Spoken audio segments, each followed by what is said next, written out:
Барлықтарына сәлем достар, сендермен Алико Янг. Достар, бүгінгі видеода мен тағы 190 сериалы туралы өзімнің ойымды айтатын боламын. Және де алдыңғы 190 мен салыстырып өтеміз. Осы видеоға лайк басып арнаға тіркеліп, және қоңыраушаны басып кетіңдер. Сіздерге 1000 жазылушы үшін үлкен алғыс айтамын. Ал біз видеомызға кеттік. Негізінде сериал жарыққа шықпас бұрын көрермендердің 90% сериалды сынға алды.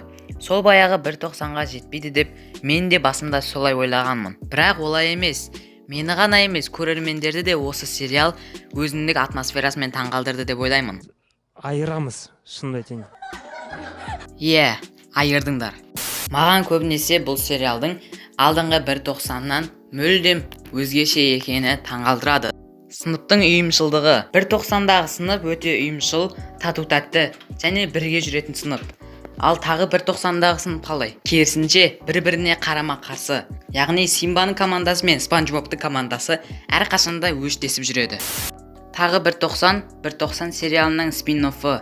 Яғни екі сериал бір-біріне ұқсамау керек. Мысалға 190 сериалында оқиғалар жаймен баяндала бастайды. Ал мұнда қалай? Проблемалардың бәрі 9-шы серияға дейін келіп, финалда барлығы шешіледі. Ал бұл спин-офф үшін өте керемет. Махаббат оқиғасы. Бұл сериалда махаббат оқиғасы мүлдем басқаша дамиды. Мысалға 190-да Аман мен Зарина, Арс пен Анили соңына дейін бірге болады. Яғни сериал соңына дейін осы екі жұптың қосылуын көрсетеді. Ал тағы 190-да керісінше Симба мен Сұлу, Есет пен Диана соңына дейін бірге болмай, Сұлу мен Есет қосылып, оқиға одан сайын шиеленісіп кетеді. Осы тағы 190 сериалында алдыңғы 190-дағыдай атмосфера сезіне алмаймын деп ойлаған едім. Бірақ та жоқ. Мектептегі атмосфераны сезінуге болады. Мектептегі оқушының үлгерімі және де жігіттер арасындағы төбелес, достар арасындағы өзара түсініспеушілік.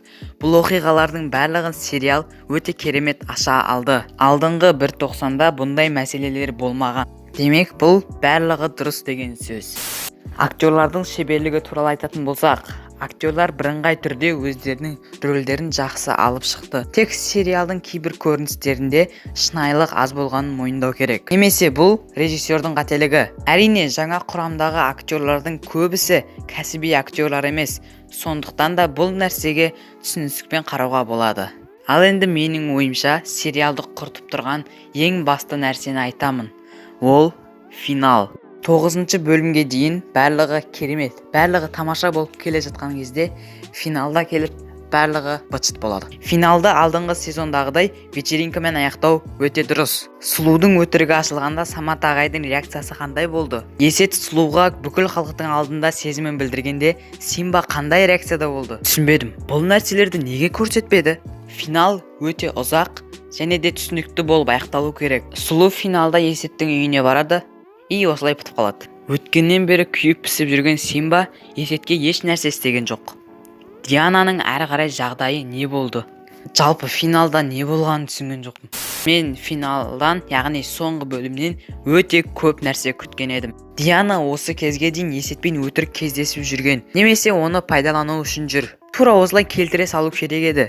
Сөйтсек, Диана өзіміздің жап-жақсы қыз екен. Енді көрермендер Есет туралы не ойлайды? Оны жаман кейіпкерге санай ма, әлде жақсы кейіпкерге санай ма? Симба енді оны Спанч Боб деп емес, Бабник деп мазақтаса да болады. Және достар, менің ең басты күткен нәрсем ол Симба мен Есеттің дұрыстап тұрып төбелесуі. Әрине, бұл миға қонбайды. Бірақ Есет Симбаны ұрап құлатса, бұл көрермендер үшін үлкен тосын-сый болар еді.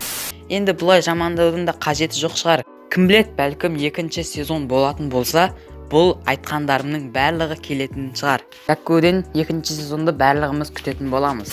Идея авторлар мен сценаристерге және актерларға, жалпы осы сериалды түсіріп жатқан барша ұжымдарға алғысымды білдіремін. Жалпы барлық ойымды айтатын болсам, осындай Қазақстанда сериалдар шығып жатқанына мен барынша қуанамын. Тек бұл сериал туралы өзімнің ойымды сіздерге айтқым келді. Өтініш достар, сіздердің өтініп сұрарым, комментарийге жаман пікір жазбауларыңызды сұраймын. Дәл өздеріңіз секілді мен де бұл сериалдарды жақсы көремін.